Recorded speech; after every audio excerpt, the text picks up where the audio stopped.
श्री गुरुदेव दत्त श्री स्वामी समर्थ महाराज की जय।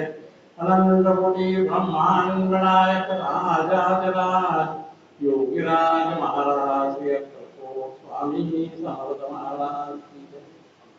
ध्यानमो वंदो मूर्ति पूजां वंदो पदं मंत्रमो वंदो वाक्यं मोक्षमो अखण्डमण्डलाकारं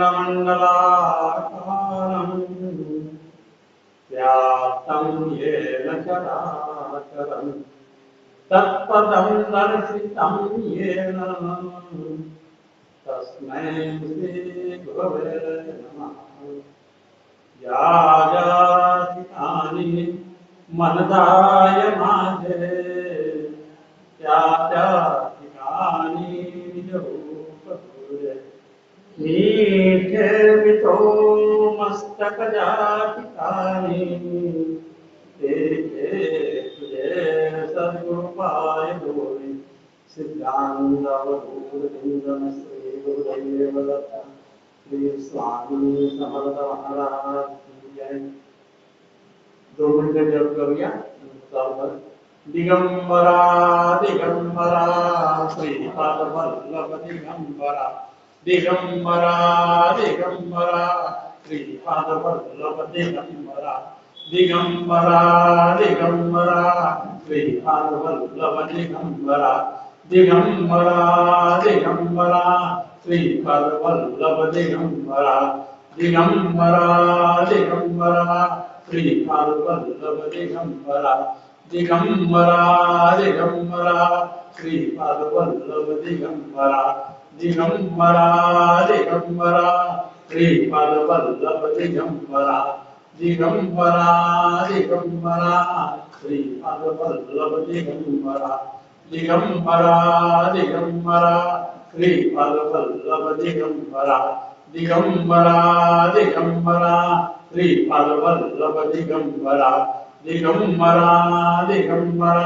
श्रीपाद वल्लभ दिगंबरा दिगंबरा दिगंबरा श्रीपाद वल्लभ दिगंबरा दिगंबरा दिगंबरा श्रीपाद वल्लभ दिगंबरा दिगंबरा दिगंबरा श्रीपाद वल्लभ दिगंबरा दिगंबरा दिगंबरा श्रीपाद वल्लभ दिगंबरा दिगंबरा दिगंबरा श्रीपाद वल्लभ दिगंबरा दिगंबरा दिगंबरा श्रीपाद वल्लभ दिगंबरा दिगंबरा दिगंबरा श्रीपाद वल्लभ दिगंबरा। श्री गुरुदेव दत्त श्री स्वामी समर्थ महाराज की जय। अनंत कोटि ब्रह्मांड नायक राजाधिराज योगीराज महाराज श्री स्वामी समर्थ महाराज की जय। अवधूत चिंतन श्री गुरुदेव दत्त श्री स्वामी समर्थ महाराज की जय। सगळ्यांना नमस्कार। आज परत दशमी आहे, शुक्ल दशमी आहे आणि हा योग परत चांगला आहे। ज्ञानेश्वर महाराजांच्या 750व्या जयंतीनिमित्त आपली 3 पुष्प झाली आणि समाधीचं शेवटचं पुष्प झालं आणि सरांनी आपल्याला गुरुचरित्र या विषयावर सांगण्याला विनंती केली। आपण आज गुरुचरित्राला सुरुवात करतो। गुरुचरित्र म्हटलं की आपल्या सगळ्यांचा आवडता आणि जिव्हाळ्याचा विषय, पण जेवढा जिव्हाळ्याचा आहे ना तेवढा तो अज्ञानाचा विषय नाही। कारण आपल्याला गुरुदेव दत्त म्हणजे काय आणि दत्ताची उपासना करायची म्हणजे काय करायची आणि का करायची हा प्रश्न। आता भगवंतांनी भागवतामध्ये सांगितलं की मी अवतार होतो, मी अवतार घेतो। कशासाठी घेतो? गीतेमध्ये सांगितलंय यदा यदा धर्मस्य ग्लानिर्भवति भारत, तेव्हा तेव्हा धर्म दुष्टांचा संहार करण्यासाठी आणि धर्माची संस्थापना करण्यासाठी येतो। म्हणजे अवतार कार्याचे उद्दिष्ट काय आहे तर तो दुष्टाचा संहार करणं, सृजनांचा आधार देणं आणि धर्माची परत स्थापना करणं.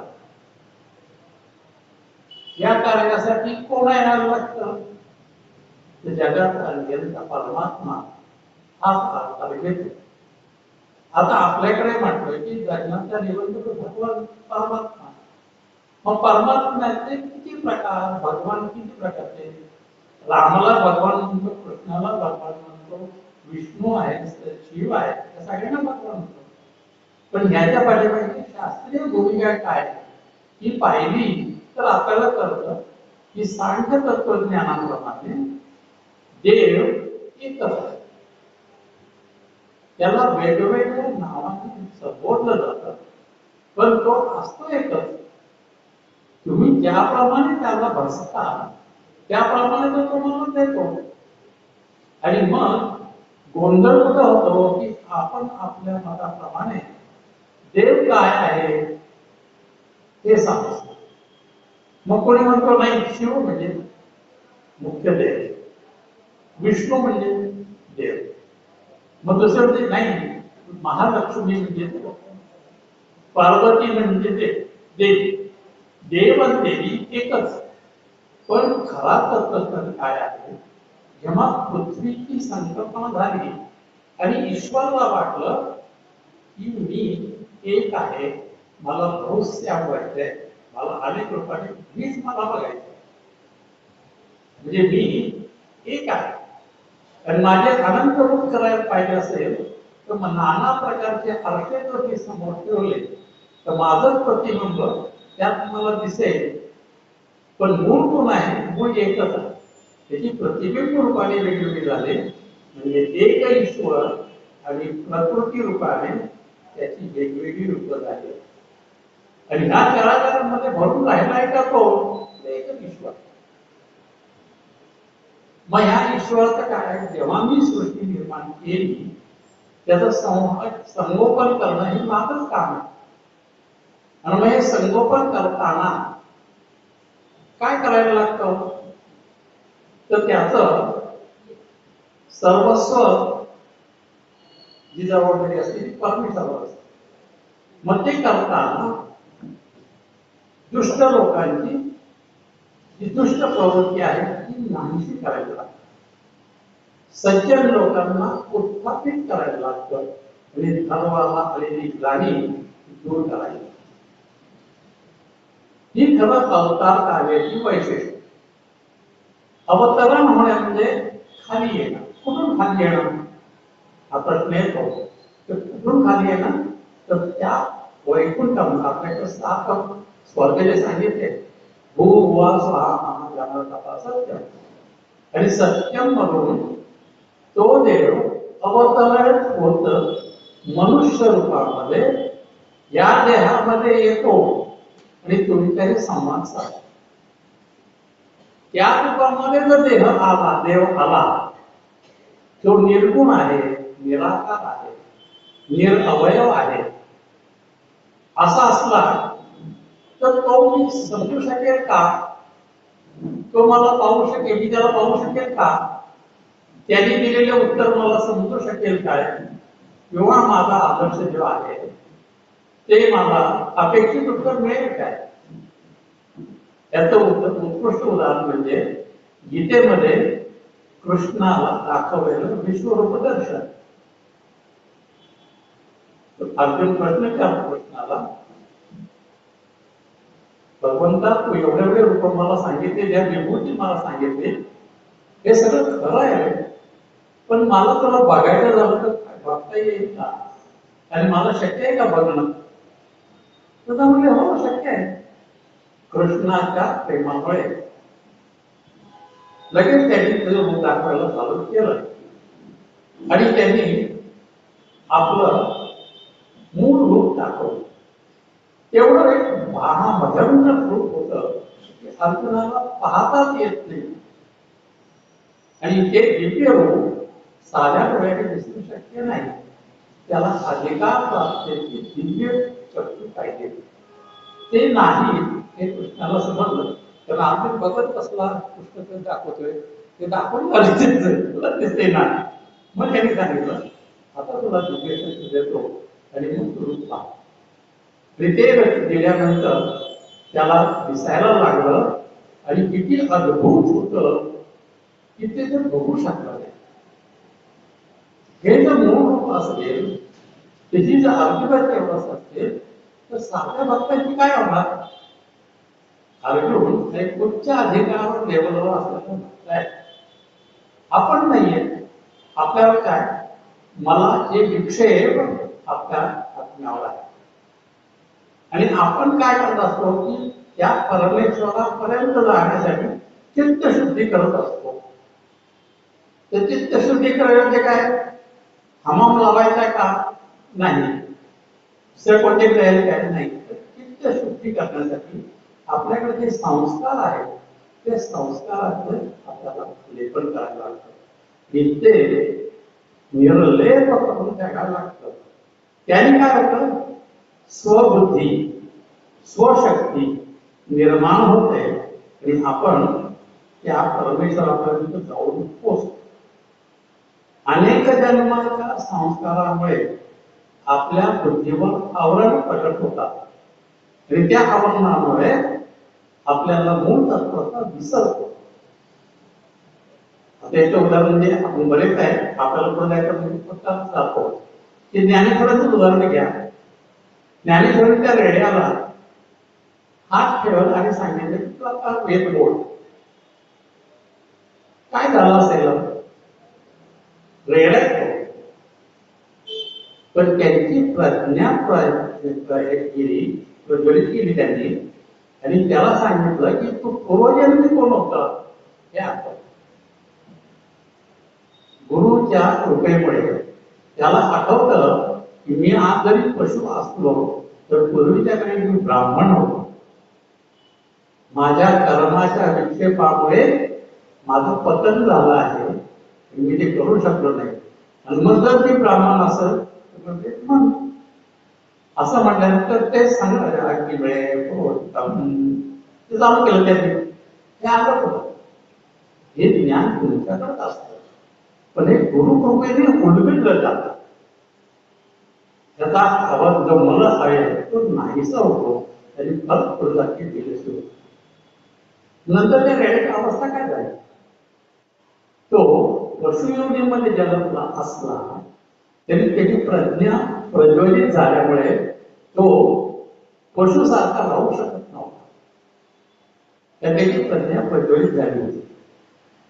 जोपर्यंत भोग होता तोपर्यंत भोगला आणि ज्ञानेश्वरांच्या बरोबर आडेपाड्यापर्यंत आल्यानंतर माऊलीने त्याला मुक्ती दिली आहे आणि तिथे त्याचा जगृत झाला. मुक्ती देणं म्हणजे काय, ज्या प्रश्न आपल्याकडे पडतो. आपण हे सगळं म्हणतो की मला ह्या जन्मी मोक्ष पाहिजे. मोक्ष पाहिजे म्हणजे काय करायचं, मोक्ष हे काय गाठोड आहे का, नाहीये. मग मोक्ष असताना आपल्या वासना सगळ्या निश्चित झाल्या पाहिजे. ते कशा होणार, त्याच्यामध्ये वासना तर निर्माण होणार नाही अशा प्रकारची व्यवस्था असली तर ते करता येईल. आणि हे निष्काम कर्म जेव्हा आपण आरंभ करतो तेव्हा त्या रस्त्यावर आपण जातो. मग या रस्त्यावरचा जोडीदार आपल्याला मार्गदर्शक कोण असेल, तो सद्गुरू. आणि सद्गुरूच्या कृपेमुळे हे होऊ शकते. मात्र सद्गुरू कृपा आल्यानंतर आजचा विशेष आपल्याला आहे गुरुचरित्र. गुरुचं चरित्र. आता गुरुचरित्र हा आपण म्हणलं की गुरुचा ग्रंथ. गुरुचरित्र आपला भगवान दत्तांचे दत्तांचा एक महत्वाचा ग्रंथ मानला जातो. पण गुरुचरित्र या नावामध्ये कोणाचं महत्व आहे, गुरुचरित्र जर पाहिलं तर त्यामध्ये कलियुगातला प्रथम अवतार श्रीपाद श्रीवंत आणि नरसिंह सरस्वती या दोनच विभूतीच्या लीला आहेत. मग याच्या आधी दत्तजन्म आहे. पृथ्वी जेव्हा निर्माण झाली तेव्हा ब्रह्मदेवाने जे 7 ऋषी निर्माण केले त्यात आत्री एक होते आणि आत्री ही सौभाग्य होती अनुसूया. त्या दोघांच्या तपाच्या होताने आपल्याला एक मुलगा प्राप्त व्हावा म्हणून त्या दोघांनी तपश्चर्या केली आणि अनुसूयेच्या तपश्चर्येच्या बळावर आणि आत्रेय ऋषींच्या तपाच्या बळावर दोघांच्या तपसामर्थ्याने एक पुत्र लाभ झाला. कसं झाला? सगळ्यांना कथा माहिती आहे. सगळ्यांना भागवत स्कंदामध्ये आली आहे, मार्कंडेय पुराणामध्ये आहे. पतिव्रतेचा अधिकार मोठा आहे. आपल्या समाजामध्ये, आपल्या हिंदू समाजामध्ये सर्वात जास्त पतिव्रतेचा अधिकाराला जास्त महत्व दिलं.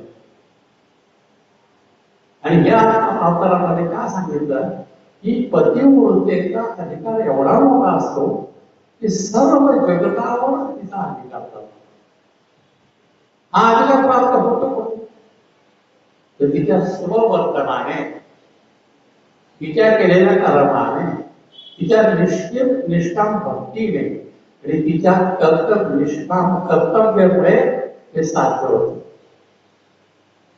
मग हे साध्य झाले असताना नारदांनी जेव्हा हे केलं तेव्हा त्यांनी काय केलं की सृष्टीची चलनवलन आलं व्यवस्थित करायचं असेल तर ही तिन्ही देव ब्रह्मदेव, विष्णू आणि महेश, प्रजा उत्पन्न करणारा, सांभाळणारा, निर्णय पावणारा, त्यांच्या कार्यांमध्ये समन्वयता असली पाहिजे. आणि ही समन्वयता कशी आणायची याचं कार्य नारदांनी केलंय. आणि नारदांनी ते सगळ्यात व्यवस्थित केलंय तुम्हाला सगळ्यांना माहिती आहे. आणि त्या ठिकाणी अनुसूयेकडे ही सर्वात जास्त मोठी पवित्र अशी पतिव्रता आहे हे सांगितल्यानंतर त्यांच्यामध्ये असूया निर्माण झाली. पार्वती याच्यामध्ये म्हणजे असं कसं शक्य असेल. मग त्यांनी त्यांच्या पतीला सांगितले की आपल्याकडे श्रेष्ठ असू शकत नाही. मग त्यांनी सत्व परीक्षा घ्या, तिला सत्वापासून दूर झाला आणि आमचं परत एकदा प्रतिस्थापना करा पतिव्रता म्हणून हे सगळे त्यांच्याकडे गेलेले आहेत. आणि तिची परीक्षा घेण्यासाठी सांगितलंय की बाई ग, आम्ही 3 ब्राह्मण आलेलो आहोत आणि आम्ही उपाशी आहोत, आम्हाला भूक लागली, आम्हाला भिक्षा खा, जेवायचंय. ते म्हणजे ठीक आहे करते बसा म्हणून त्यांनी ते आले. तर ते आसनावर बसले. पण ते म्हणजे आणखी काय आहे की तू वस्त्रविहीन अवस्थेत आम्हाला वाढायचं. मोठी पंचायत झाली. आता इथे वस्त्रहीन अवस्था सांगितली. मागच्या वेळेला आपण बोललो होतो याच्यावर. देवाला कोणत्याही स्त्रीला वस्त्रहीन पाहिजे आवश्यकता आहे का? ज्यांनी देव घडवलाय, ज्या देवाने त्यांना घडवलंय तिला बघण्याची अवस्था नाही. पण इथे वस्त्र त्याने वासना. जर तुमच्या मनामध्ये वासना असेल तर परमेश्वर येऊ शकत नाही. तुमच्या दारात तिष्ठत तो तुमच्या घरात येणार नाही. जर तुमच्या मनात वासना नसेल तो तुमच्या घरात प्रवेश करेल. हा त्यातला संकेत होतो. पतिव्रता अनुसूया इतकी हुशार होती, त्यांनी सगळं ओळखलं आणि हे कोण आहेत, मी कशासाठी आले याचा सगळा अंदाज घेतला. आपल्या पत्नीची म्हणून प्रार्थना केली. पती आमंत्रणाला गेले होते आणि त्याने असा असा प्रसंग घडतोय, काय करू. पतीची विचारणा केली आहे. पतीने त्यांना सांगितलं योग्य ते कर. मग तिने ते सांगितल्यानंतर हातात पाणी घेतलं आणि संकल्पाने पाणी शिजले गेलंय आणि शिजल्यानंतर मनामध्ये वासना नाही. आधी ती देवो भाऊ म्हणून ती देवायला घालते. आणि असं केल्यानंतर काय होणार आहे तर ते 3ही देव बाळ होते. आणि ते बाळ रूपाने घरात येऊन नांदू लागलेले.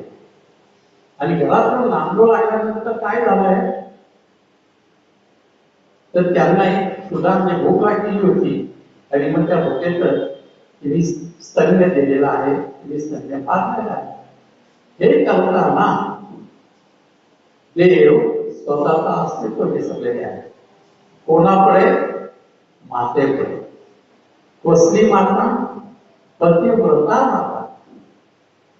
आणि ह्याच्यामुळे आज झाले काय की जगातला सर्व देव आईच्या पुढे नतमस्तक झालेला आहे. हे पातिव्रत्याचं एक उदाहरण आहे. आणि इथेच दत्त शब्द तयार झाला. ते पुढे कथा आहे त्याची, ते नंतर ते वेगळे निघून गेले, चंद्र आणि ध्रुवास निघून गेलेले आहे. आणि तिथे त्यांनी स्थापना दिले, आश्वासन दिले की विष्णू दत्त रूपाने राहतील आणि आम्ही दोघं अंश रूपाने त्यात राहतो. इथे प्रश्न काय झाला? देव एक, अंश तीन, म्हणजे ब्रह्मा विष्णू मध्ये त्या सगळ्यांची उपासना ज्या एका देवात होते ते दत्त. दत्त म्हणजे दिलेला. जेव्हा ऋषी आले गार्ग्यरूपीचं नाव ठेवण्याचा प्रयत्न केला, त्यांनी सांगितलं काय नाव ठेवायचं? म्हणजे भगवान स्वतः तुमच्याकडे आलेले आहेत, मग त्याचं नाव दत्त ठेवा. नाव ठेवलं दत्त. आता त्यांना सांगितलं आडनाव काय नाही का? त्याचा आमचा आडनाव ऋषी. तर आत्रेचं आडनाव काय? आत्रेय. आत्रेय ऋषींना झालेला मुलगा आत्रेय. मग कोण? दत्तात्रेय. आपण दत्तात्रय म्हणतो. त्रय हा शब्द नाही, दत्तात्रेय. मग किती तेय आहे? ध्रुवास आहे, शशिव आहे, ते शक्य आहे. सोम आत्रेय, विष्णू आत्रेय आणि शिव आत्रेय. हे तीन रूपांचे आहेत. ते तिनाचं दोघं निघून गेल्या ताईच्या उत्तर देऊन आणि विष्णू रूपामध्ये ते तिनेही एकत्र झाले. त्यांची अस्तित्व एक राहिला आहे. पण आपल्याकडे आपण बघतो की दत्ताचं रूप घेतलं की 6 आहे. षडभुज होती आपण म्हणतो. षडभुज वर्चन करताना आपण काय करतो? तर त्यांच्या हातात असे आयुध ही दाखवलेली आहे.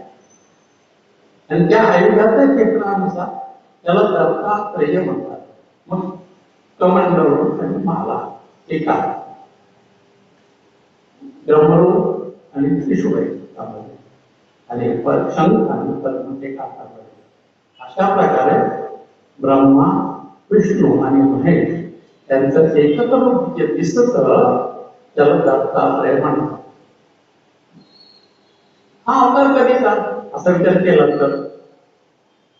तर जेव्हा सृष्टी निर्माण झाली त्यावेळेचा अवतार आहे. मग आतापर्यंतच्या क्षेत्राचा अवतार का नाही झाले? म्हणजे याचा अवतार झाला कोणतं युगात? मग आपण आज कलियुगात आहे. मध्ये या दत्तात्रयाचं काय झालं? या अवताराचं काय झालं पुढे? त्याचे अवतार झाले की नाही? कलियुगात आपण म्हणतो प्रथम अवतार श्रीपाद श्रीवल्लभ, द्वितीय नरसिंह सरस्वती, तृतीय स्वामी समर्थ. हे का असा प्रश्न विचारला? पहिला कृतयुगापासून झालं ते कलियुगाच्या पहिल्या चरणापर्यंत दत्तमाला नव्हते काय? दत्तमालाचे अवतार झाले नाहीयेत काय? अवतार झाले. दत्तमाला ही ज्ञानाची गंगा आहे आणि ते अज्ञानाचं आवरण दूर करून भक्तांना भीतीपर्यंत पोहोचवण्याचं काम ते करतात. त्यामुळे दत्तावताराचं वैशिष्ट्य तुम्ही विचाराल तर काय आहे? रामाच्या अवताराचं वैशिष्ट्य काय आहे? की रामाला राक्षसांना मारलं, रावणाला मारलं, किती कर्तव्याचा संपले, राम नष्ट झाले. श्रीकृष्ण आले, श्रीकृष्णाने अवतार केला, कंसाच्या अनुरोधाने सगळ्यांना मारलं, अवतार संपला. दोन्ही अवतार संपले. बाकीचे पण अवतार आहेत, आपण नंतर चर्चा करू. पण रामकृष्ण अवतार संपले. पण दत्तात्रय आता काय नाही, त्यावेळेला होते आता आहे. असं का?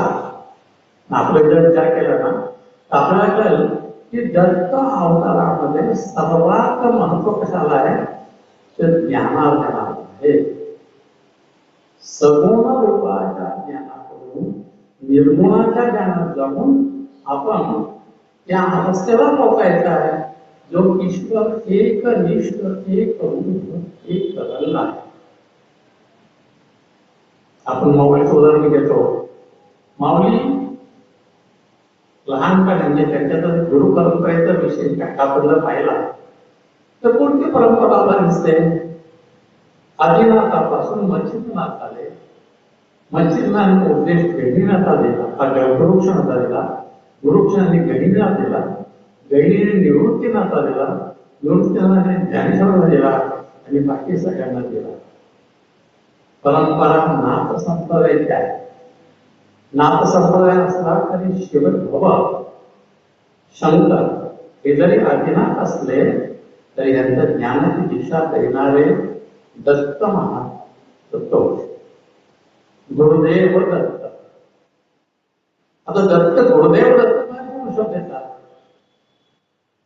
दत्त त्याचं विशेष नाव गुरुदेव. कारण काय? गुरु ही त्यांना मिळालेली विशेष पदवी आहे. गुरु कसे? देवांचे गुरु, देवांसारखे गुरु असे असणारे कोण? दत्त. मग दत्त संप्रदायामध्ये सर्वात महत्व कशाला आहे? अज्ञाननाशक ब्रह्म असं म्हटलं. रूपार एक उच्चते. तुमच्या मनाचा जो काय मळ आहे तो दूर करून मुख्य तेजाकडे. आपण जे म्हणतो तमसोमा म्हणजे काय? माझ्याचा अंधकार दूर करून मला तेजाकडे नेणार कोण? सजवून येण्यानंतर मग काय होणार आहे की माझा मल जो आहे, माझ्या चित्तावर जो मल साठलाय तो नष्ट होणार आहे आणि तो नष्ट झाल्यामुळे मी त्या अवस्थेमध्ये अधिकार पदाने जाऊ शकणार आहे. मग हे आपण घडणार आहे का? नाही घडत आपण. मग ह्याचा अशातही कार्य आपल्याला करायला लागतात, कष्ट करायला लागतात, करायला लागतं. आणि म्हणून तिथे काय सांगितलंय की जिथे जिथे आपण उपासना करतो ना त्या उपासनेने आपलं चित्त निर्मळ होत जातं. मग गुरुची सेवा कशी करायची हा प्रश्न आहे. आणि गुरुची सेवा करताना त्यांनी वेगवेगळ्या पद्धतीने सांगितले. आता आज आपण गुरुचरित्रावर बोलणार आहोत. गुरुचरित्रामध्ये नरसिंह सरस्वती आणि श्रीपाद वल्लभ यांच्यातले प्रसंग रेखाटलेले आहेत. कोणी सांगितलंय? कोणी पाहिलेले आहे? त्याला काय अधिकार आहे का? ते गुरुचरित्र लिहिलं गेलं ते कोणाच्या संज्ञात? सायन देवाच्या वंशामध्ये त्यांच्या जो खापर बनतो त्यांनी दिले की सायन देवाचा मुलगा नागनाथचा देवराय, देवराचा गंगाधर, गंगाधरांचा सरस्वती गंगाधर. अशा प्रकारचे म्हणजे दत्त नरसिंह सरस्वती नंतर जवळजवळ 100 ते 125 वर्षांनंतर गुरुचरित्र लिहिलं गेलं. सांगा कोण? प्रसिद्ध नावाला कसं महादेव सरस्वती गंगाधर आहे ते स्वतःला नामधारक म्हणतात. मग सिद्ध कोण? हे सिद्ध ते नरसिंह सरस्वतीच्या शिष्यापैकी एक शिष्य होते. आणि नरसिंह सरस्वतींनी हे पंचगंगेमध्ये विसर्जन केलेलं आहे. त्यानंतर जवळजवळ 100 वर्षांनी ते राहिलेलेच आहे. त्यावेळेच्या प्रसंगानुसार त्यांनी सगळं लिहून ठेवलं आहे. आणि जेव्हा नामधारक विचारतो की माझ्या गुरूंचं मला काही सांगाल का हो तुम्ही, तेव्हा ते डायरी काढतात. त्यांनी एक एक गोष्ट एक एक अनुभव सांगतात. ते नरसिंह संतीच्या वेळी झालेलं होतं ते परत सांगायला लागलं. आता आपण जर म्हटलं की कविचरित्र कसं आहे, ठीक आहे. गुरुचरित्रामध्ये 3 भाषा आलेल्या आहेत बेसिकली, मराठी, कानडी आणि संस्कृत. लिहिणारे माणूस कोण आहे? गंगाधर सरस्वती. हे कानडी भाषेतले आहे. त्यांनी लिहिलंय की मला मराठीचं ज्ञान नाही, पण सद्गुरू कृपेने माझ्याकडून हे घडत आहे. त्यामुळे त्यांनी मराठीमध्ये लिहिलंय. पण हे लिहित असताना सुद्धा त्यामध्ये कानडी काही गाणी आलेल्या आहेत, कानडी काही भजनं आलेली आहेत, संस्कृतचे श्लोक आलेले आहेत, संस्कृतची सुभाषित आलेली आहेत, संस्कृती स्तोत्र पण आलेली आहेत. आणि हे गुरुचरित्र हा ग्रंथ आहे, हे आचार सिद्ध ग्रंथ आहे. गुरुचरित्रेला स्तोत्र आणि मंत्र दोन्ही शब्द. आता मंत्र जेव्हा म्हटला तेव्हा प्रत्येक शब्दामध्ये काही स्पंदन तयार करायची शक्ती असतात. आणि त्या स्पंदनाचा जर आपल्याला उपयोग करायचा असेल तर त्याचे नियम पाळणेही तितकेच महत्वाचे असतात. मग मी हे नियम पाळले नाही तर काय होईल? आपण जेव्हा असा विचार केला तर नियम पाळल्या नाही तर तुम्हाला फळ मिळणार नाही. मग मला त्याचा अधिकार नाही आहे का? असे अधिकार प्राप्त किती लोक असतील समाजामध्ये केलं तर समाजामध्ये फार थोडे लोक असतात ते अधिकार संपन्न असू शकतील. मग इतरांसाठी हा धर्म नाही का आहे? त्यात त्यांनी सांगितलंय निर्मळ असता अंतःकरण सदा वापरावे गुरुचरित्र असं त्यांनी लिहिलंय. मग मी त्याच्यापासून वंचित का राहील हा प्रश्न येतो.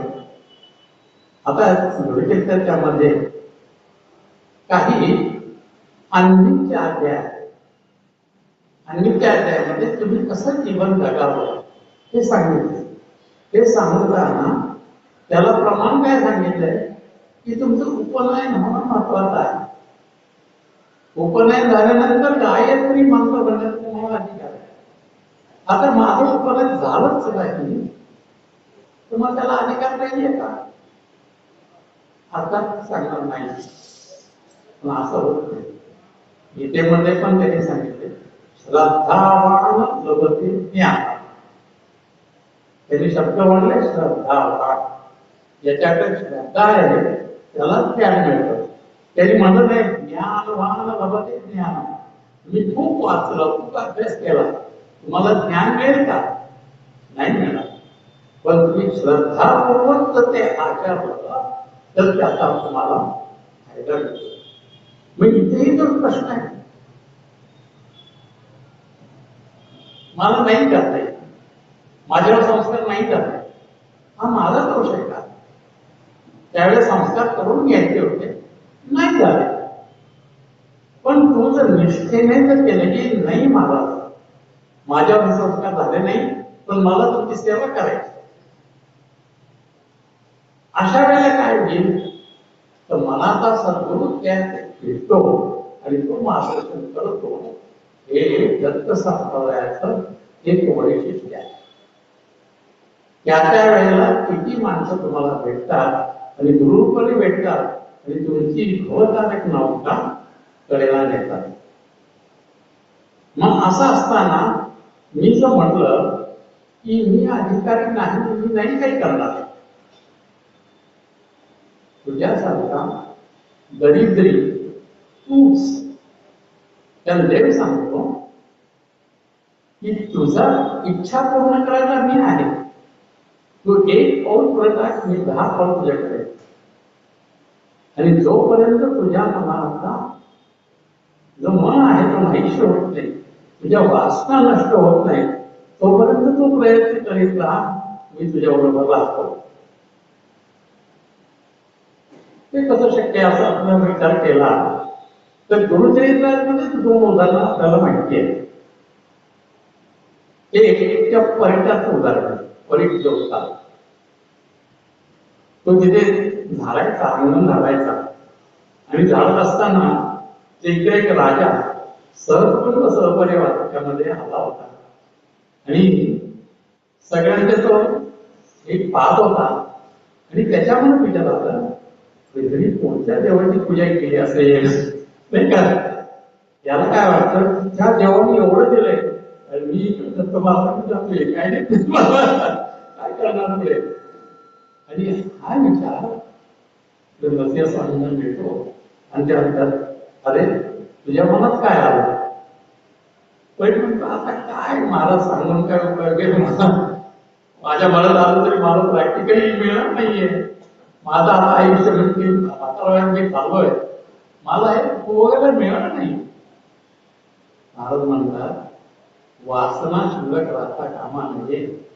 तुझा जो उद्धार व्हायचा आहे ना ही वासना पण तुला पूर्ण करायला लागेल. त्याशिवाय त्याला मोक्ष प्राप्ती नाही, मोक्ष साधन नाही. मग तो म्हणतो नाही झालं तर मी समजा मध्ये गेलो तर मला विचारतात मी आहे, मी तुझ्या बरोबर आहे. तुझ्या संपूर्ण वासना निरसन होईपर्यंत तुला काही होणार नाही. आणि मग तो परत सांगतो की महाराज वासना भोगू द्या पण शेवटी तुमच्या चरणापाशी मला ठेवा हे त्याला सांगतो. आणि मग ते म्हणतात ठीक आहे म्हणजे तुला आता भोगायचंय काय म्हणजे मात्र काय भोगू हे सगळं मला पुढच्या जन्मात भोगू द्या म्हणजे मी ते भोगेल आणि मग तसं हे करेल. मग त्याचा जन्म संपतो आणि पुढच्या जन्मात तो ब्लेनचा राजा यवन राजा होतो आणि यवन राजाने राज्यस्थ तो भोगतो. सगळं सुख भोगलं झाल्यानंतर परत त्याला शेवटी आठवण येते की मी माझ्या गुरुपासून लांब गेलो बघा. कसं असतं आपलं मूळ जे असतं ना तो माणूस कधी विसरू शकत नाही. आपल्या सगळ्यांचं मूळ काय वटवृक्ष दत्त महाराज. आज कोणत्या ना कोणत्या कारणाने आपण त्याशी जोडले गेलेलो आहोत. मला माहित नाही, मला आठवत नाही मी त्यांचा भक्त असेल का नसेल, माझ्यातून त्यांची सेवा होते का नाही, पण त्यांनी जेव्हा मला हाताला धरलंय तेव्हा नक्कीच माझं ते फुलं करणार आणि मला त्या भोवसाकडून पाहणार ते नक्की. कारण दत्त चैत्राचं वैशिष्ट्यच असं आहे की ते तुम्हाला दोन्ही भुक्ती मुक्ती देतात आणि वासना विरहित तुमचं जीवन निर्मळ करून तुम्हाला जातात.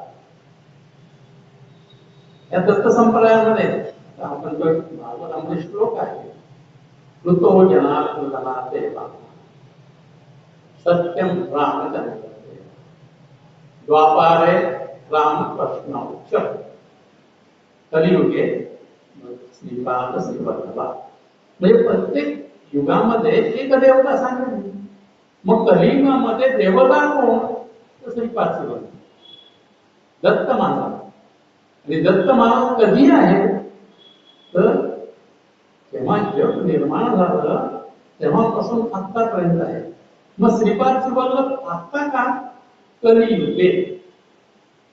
कलियुगे हा शब्द आल्यामुळे कलियुगामध्ये इतर नव्हते का होते पण इतरांच्या अवतार कार्यामध्ये राम आणि कृष्णाच्या अवतार कार्यामध्ये जे लीला विग्रह झाले तर ते कार्य परस्पर झाले. कार्य संपला अवतार संपला. रामाला मारलं रामाचं काम संपलं राम गेले. कंसाचा आणि ह्याचा मारलं कृष्णाचं काम संपलेलं कृष्ण निघून गेलेला. म्हणून आपल्याकडे म्हणतात रामकृष्ण ही आले गेले त्या बिना जग काय शून्य पडले.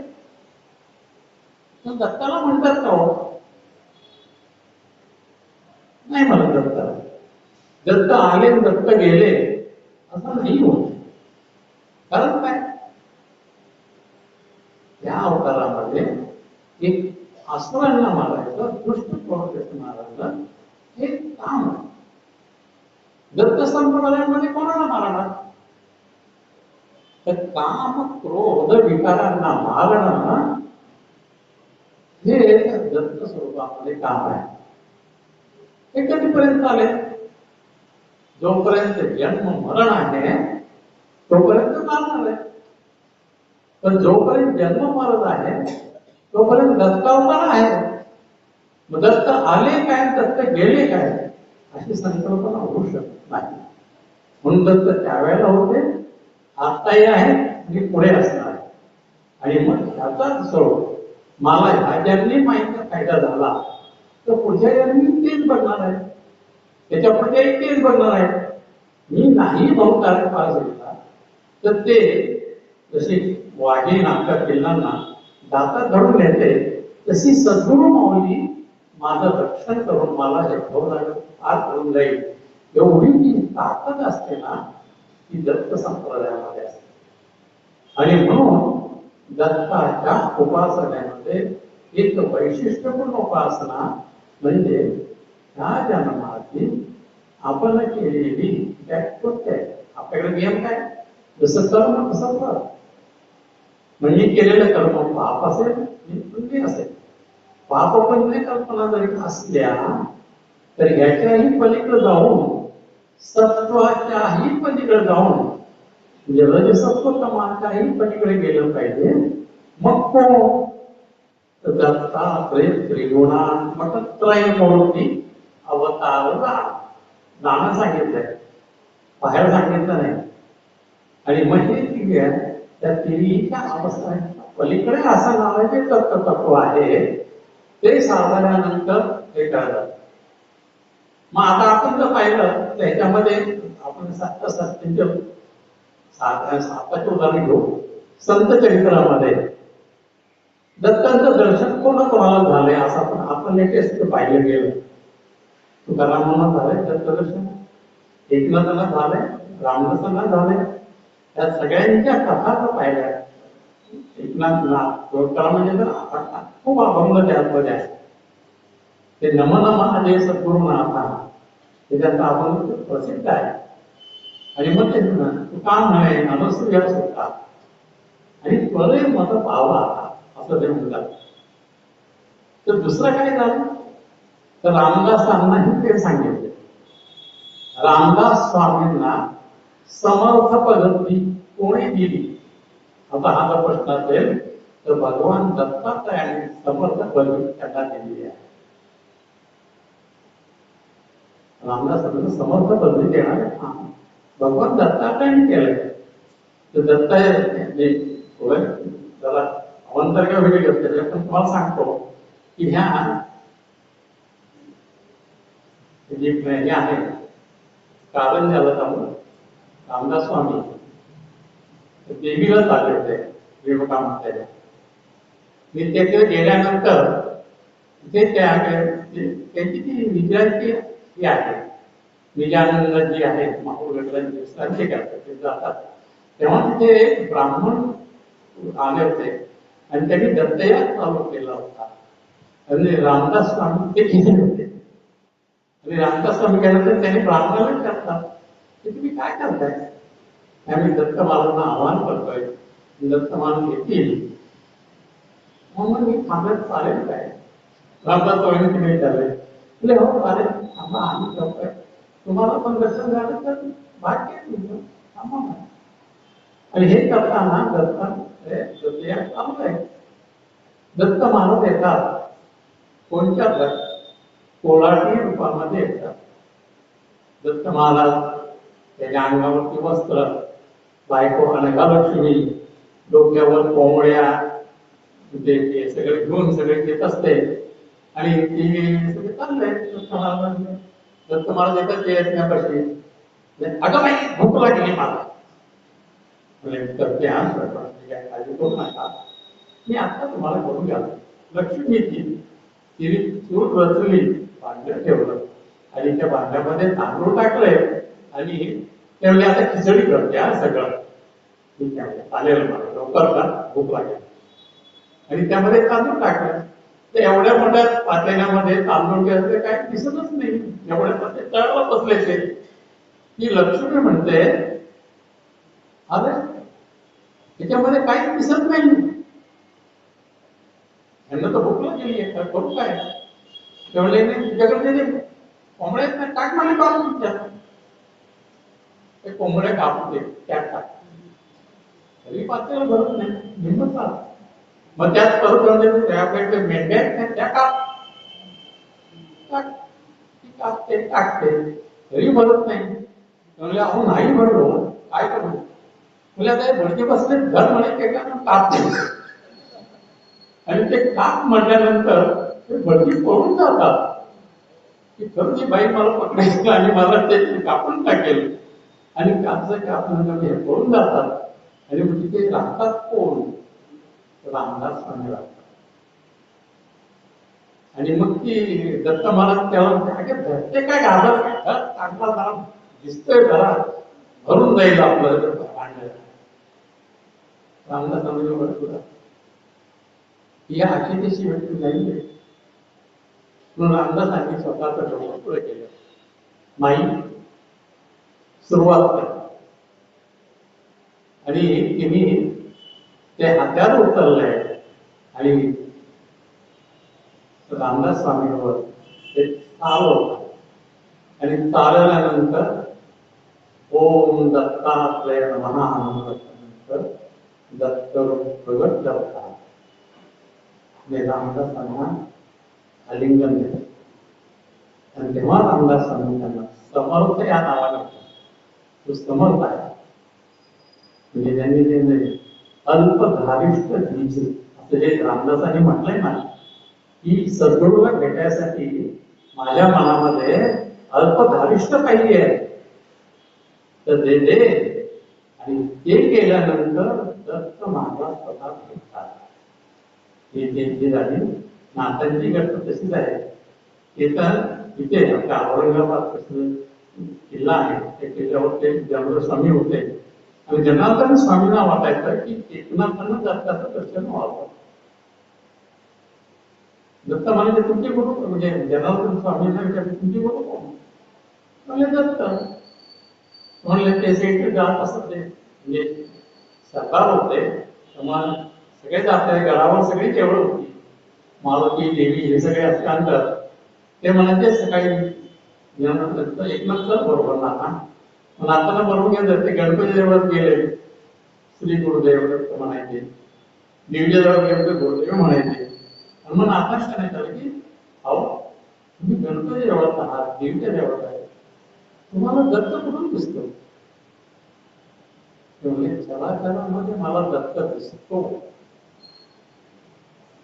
मग ते म्हणजे मला दाखवाल का? म्हणजे हो दाखवतो. तुझी बघायची इच्छा आहे का? म्हणजे हो. म्हणजे उद्या आम्ही जे दोघं निहारीला एकत्र बसणार आहे तेव्हा तू ये. आणि दौलताबादच्या किल्ल्याच्या पलीकडे सुळभंजन नावाची टेकडी आहे. सुळभंजन तिथे आंबेडकर एकनाथ महाराज बसले होते आणि हे तिकडे गेले. दत्त महाराज मलंगाच्या रूपात तिथे येतात. हातामध्ये सगळं बाकी सगळे कपडे असतात आणि ते सांगतात अरे भूक लागली रे, काहीतरी खायला पाहिजे. त्याला काय माझ्याकडे काही नाही. माझ्याकडे आहे म्हणजे काय ते शिळे तुकडे बाकीचे म्हणे. आणि म्हणे पण ते तुकडे कसे खाणार? कुठं आहे ना बरोबर तुझं दूध काढू, त्या दुधामध्ये आपण भाजी हे करू आणि दोघं खाऊ. त्याला सांगितलं बाबा छान, सद्गुरूं बरोबर आम्हाला एवढं मिळतं, खूप चांगलं. आणि मग ते कटोऱ्यामध्ये भाजीचे तुकडे टाकतात, कुत्रीचं दूध टाकतात आणि ते सगळं चालतात आणि एकमेकाला घास धावतात. दत्त महाराज त्यांना बोलवतात आणि एकनाथच्या झाडाखाली बसतो.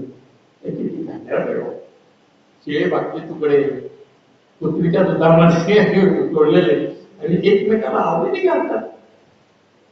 जनार्दन स्वामी हात करतात, अरे ये गुरुजी तुमचं चालू द्या, मला त्यात काही इंटरेस्ट नाही, तुमचं चालू द्यायचं काय ते मला बघायचं नाहीये. जनार्दन ठीक आहे बाबा, नाही आपल्याला नाही. मग त्याचं जेवण होतं. मग आता तरी शक्य नाही. म्हणजे पण आता येतो, तुम्ही सांगाल का? नाही म्हणजे एक कटोरा धुणार, ते कटोरा धुणार, त्यात बाकीचे तुकडे आणि दूध राहिलेलं असतं ते धुतात, म्हणजे देऊन टाक. जे त्यांना किळसपणा होते आणि ते त्या पहिला जातात, तेव्हा त्यांना कळतं की हे पुढे नसून दत्त महाराज आहे. मग जनार्दन स्वामी सांगतात दत्ताला, माझ्या शिष्याला माझ्या शिष्याला दर्शन दे. तिथे दत्त महाराज दर्शन देणार. म्हणून एका जनार्दनी जो दर्शन झाला ते झालं. सांगायचं काय, हे सांगत होते सांगा की त्यावेळेलाही दत्त होते, युगामध्ये होते, आत्ताही आहे आणि पुढे. नरसिंह सरस्वतीच्या गुरुचरित्रामध्ये आपण जे वाचतो त्यामध्ये सिद्धाने त्या नामधारकांना ह्या गोष्टी सांगितलेल्या आहेत. आज आपण त्याच्या अध्यायाला चर्चा करणार आहोत, त्याची बॅकग्राऊंड तुम्हाला सांगितली. तर ही मूळ तत्व तुमच्या डोक्यात असेल तर ह्या पाठीमागच्या युक्ती आहे की ते चमत्कार काही नाहीये. देवांना कोणते चमत्कार घडवायचे नाही. आपल्याला जे चमत्कार वाटतात कारण काय, त्या पाठीमागे मूळ तत्वज्ञान आहे.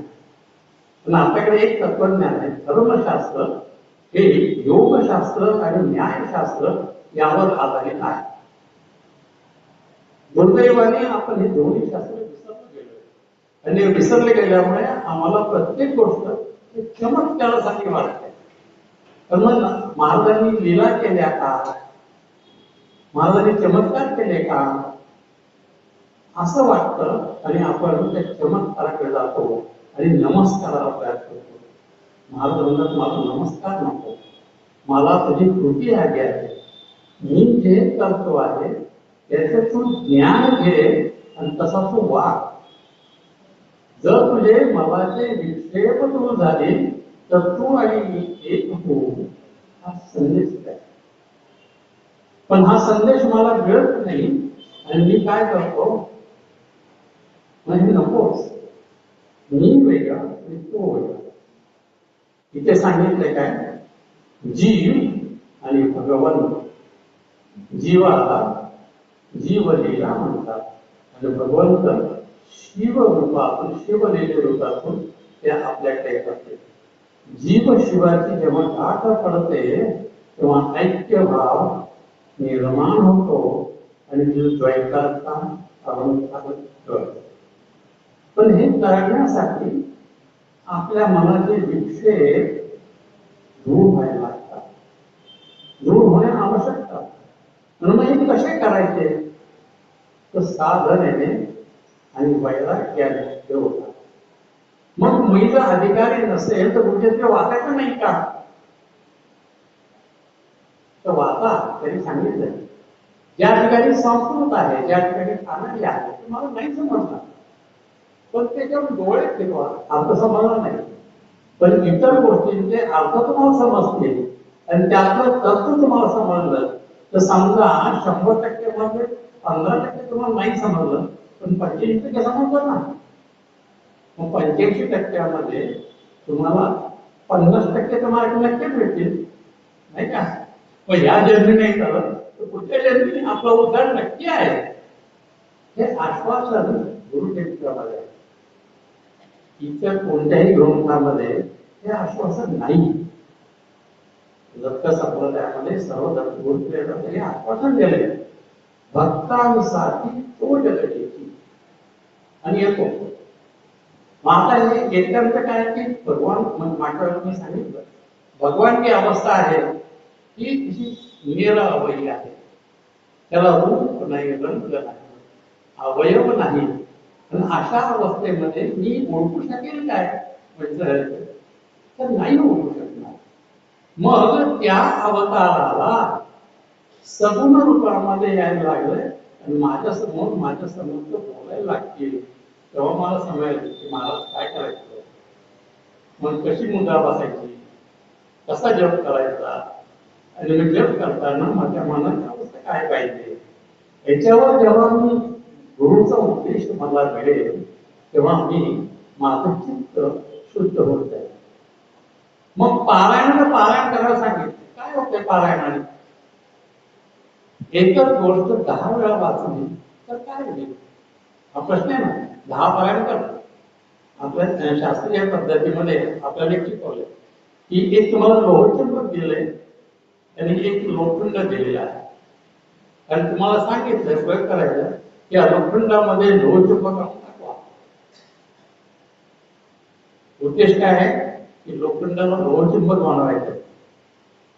तुम्हाला काय कृत्य सांगितले की ते लोहचुंबक आहे ते लोखंडावर एका दिशेने वारंवार फिरवा.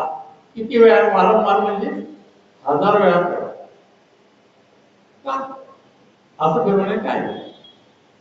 तर प्रत्येक धातूमध्ये त्याचे अणुरेणू असतात आणि अणुरेणू असल्यामुळे त्याला त्याचं एक कठीणपणा आहे ते जमतं आणि त्याचे आकर्षण गुण चुंबकत्व प्राप्त होतं.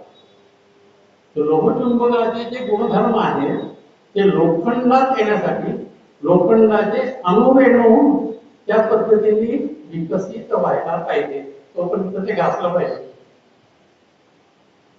याचा आपला मराठीचा अर्थ आपल्या ह्याच्यामध्ये काय आलं की एकच कृती मी जर वारंवार करत राहिलो तर त्या चित्त शुद्धी होईल आणि माझं चित्त शुद्ध होईल आणि माझ्यातही लोखंडाचे गुण जाऊन लोहचुंबकाचे गुण येतील आणि मी कोणत्याही वस्तूला आकर्षित करू शकेल. आणि मग आकर्षित केल्यानंतर काय होईल? माझी चित्तवृत्ती आनंदी, माझा स्वभाव आनंदी, माझ्यामध्ये दुःखाची छटा नाही आणि मी त्या परमेश्वराच्या लीन होतो आहे.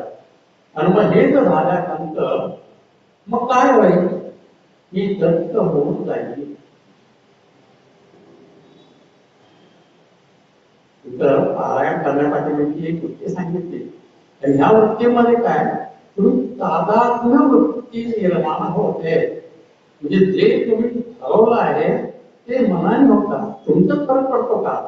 बाह्य फरक पडत नाही, पण अंतर फरक पडतो आणि तुम्ही त्या दत्त संप्रदायामध्ये दत्त होऊन जाता. ही प्रोसेस आहे, ही घडते. मग आपल्याला वाटतं, आपण तर विचार करतो साधारण दत्तचरित्र म्हणतात श्रीपाद समर्थ, नंतर नरसिंह सरस्वती, नंतर स्वामी समर्थ.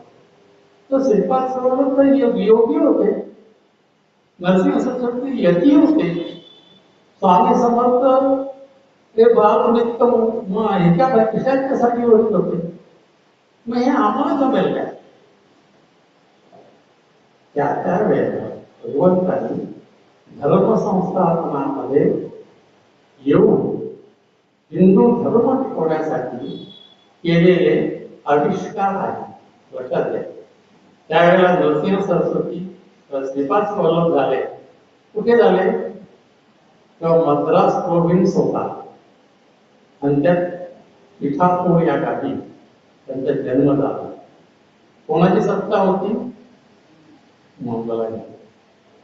नरसिंह सरस्वती कुठे निर्माण झाले? राजकारणाला. तिथे कोणाची सत्ता होती? मंगलाची. महाराज कुठे होते? आदिलशाही हिंदुशाही सोलापूरची होती. तिथेही संपूर्ण हिंदू समाज संकटात होता, म्हणून तिथे मी येणार. अशा प्रकारे हिंदू धर्माचं संरक्षण करण्यासाठी दत्ताने अवतार केला. इथं ते यावेळेस सोडा. आता मी तुम्हाला लेटेस्ट सांगतो की केळगावला नारायण महाराज आले. कुठे होते नारायण महाराज? तर नारायण महाराज उपासना करत होते गाणगापूरला आणि तिथे नरसिंह सरस्वती त्यांना आदेश दिलाय तू उठ आणि केळगावला जाऊन थांब. का? सगळ्यांना आश्चर्य वाटेल का केळगावला का? आमच्या गावाला सांगायचं ना, नदी आहे, केळगावला पाणीच नाही, तिथं केलं थांबायचं. त्यांनी सांगितलं त्यावेळेला पंडिता रमाबाई या बाई आल्या होत्या आणि तिने प्रतिज्ञा केली होती की हा सगळा भाग मी क्रिश्चनाइज करून टाकते आणि या ठिकाणी हिंदू धर्माचं काहीही राहणार नाही असं काम मी करणार आहे. आणि मग दत्त महाराजांनी त्यांनी पाठवलंय आणि त्या ठिकाणी येऊन महाराजांनी एवढं काम केलंय की सगळा परिसर हिंदू राहिलेला. आज आपण हिंदू का आहोत? नारायण महाराजांनी केलेलं मोठं कार्य आहे. आपल्याला हे माहिती नाही किंवा आपल्याला समजत नाहीये, पण ह्या वेळेला दत्त महाराजांनी केलेलं आहे.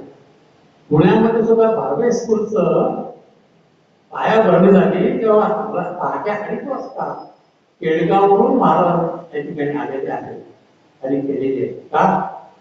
माझी हिंदू धर्म टिकला पाहिजे, माझी मुलं शिकली पाहिजे, हिंदू धर्माचा प्रसार व्हायला पाहिजे. अशा प्रकारे दत्त महाराज केला आणि दत्त महाराजांनी केल्यामुळे हे होत. आता हे जे सगळ्यात वेळ थोडा आहे सांगतो. आता हे गुरुचरित्राचं जे लिखाण आहे ते कोणी केलंय हे तुम्हाला माहिती आहे. सरस्वती गंगाधर आणि त्यांनी एक कलगल्लीच्या इथे लिखाण केलेलं आहे. आणि ह्या लिखाणामुळे आज आपल्याला गुरुचरित्रामध्ये घडलेल्या घटनांचा त्याच्यामध्ये दोन श्रीपाद श्रीवल्लभ नरसिंह सरस्वती या दोघांच्याही कथा आलेल्या आहेत. पहिला श्रीपाद श्रीवल्लभ जन्म आहे 5 ते 10 अध्यायापर्यंत श्रीपाद श्रीवल्लभांचं चरित्र आहे आणि नंतर तिथे त्यांनी भेट केलेला आहे, देह विसर्जित केला आहे कृष्णेमध्ये. आणि नंतर त्या ठिकाणी एका व्यक्ती ब्राह्मण व्यक्तीला शनिपुत्र सांगून त्याकडे सरत्व निर्माण झाला आहे. कारण ज्या नरसिंह सरस्वती प्रगट झाले आणि त्याचं ते सांगतात की नरसिंह सरस्वती प्रगट झाली तेव्हा पहिला तोंडातून शब्द काय काढला तर ओंकार. ओंकार वैशिष्ट्य काय म्हणतात रामदासांनी सांगितलं धरिता सो ओढिता हम सोहम सो. या दोन्हीही मधला सो काढा हम काढा काय लागतं ओम. आणि तो दत्त महाराजांना घेऊन आले आणि तो मी आहे. या दोन्हीच्या पलीकडचं तत्व मी नसतो ते सांगण्याचं काम नरसिंह सरस्वती केलं आणि नंतर त्यांनी केलं. त्याचं चरित्र आहे. आपण हळूहळू एक एक वाचलो. त्या चरित्रातल्या एक एक कथा आहे. त्या कथांचा आपण विचार करू. ते चमत्कार आहेत काय काही दिली आपल्याला शिकवण आहे. आपण कसं वागायला पाहिजे, कसं राहायला पाहिजे यामध्ये जी काही सांगितलेली रचना आहे ती आपण समजून घेऊन दत्तचरित्राचा आदर करतो. दत्तचरित्रामध्ये गुरुदेव मास्टरांनी सांगितलं की गुरुदेव दत्त. गुरुदेव हे विशेषण आहे दत्ताला पाहिलेलं. मग ते मला जग काय करायचं उपासना केली पाहिजे. तर दत्ताचा मूळ जप आहे तो काय राम शब्द आहे. पण हे राम सगळ्यांना म्हणू शक्य होईल का? मग दत्त हा मला आहे. तर मग गीतेच्या तत्वानुसार गिरणार पर्वतावर दत्त महाराजांनी उपासना केली तेव्हा सगळ्यांना त्यांनी मंत्र दिला हरि ओम तत्सत श्री गुरुदेव दत्त. हा गिरणार पर्वतांना दिलेला मंत्र आहे. तो सगळ्यांनी वाचला तर दत्ताची आजही आठवती आहे. म्हणून दत्त दत्त म्हणत आहात दत्त होऊन या जातो अशी त्यांची आख्यायिका आहे. आपण आता पालखीत राहतो. एक आनंदनाथ महाराजांनी एक अभंग म्हटलाय तो अभंग म्हणून आणि आपला कार्यक्रम थांबवू. तर 6 वाजून 10 मिनिटं झालाय फक्त एक म्हणतोय नाम घेता तू पावंत नाम घेता तू पावंत कृपा करी तो समर्थ सत्य सत्य हे वचन सत्य सत्य हे वचन सत्य सत्य हे वचन भाव ठेवता होताना सत्य सत्य हे वचन सत्य सत्य हे वचन विचार करोनिया चाला विचार करोनिया चाला ज्ञान मंगल सदा बोला सत्य सत्य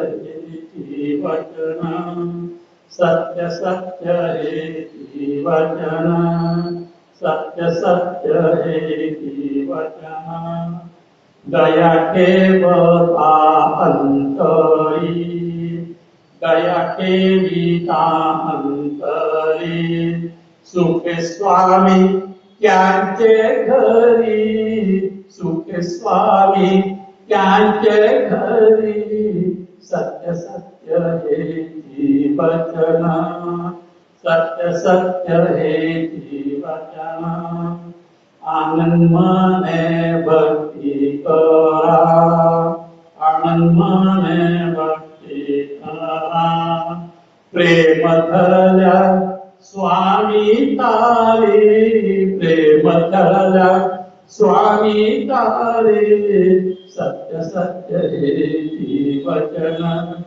सत्य सत्य हे वचन सत्य सत्य हे वचन श्री गुरुदेव दत्त श्री स्वामी समर्थ महाराज की जय ही जी सेवा झाली त्यात आपण दत्तचरणी अर्पण करू पुढच्या वेळेला आपण अध्यायावाईज निरूपण करू आणि मग त्यामध्ये आपण प्रत्येक अध्यायाचे वैशिष्ट्य इतर सांगितलेलं तत्वज्ञान याचा विचार करू श्री गुरुदेव दत्त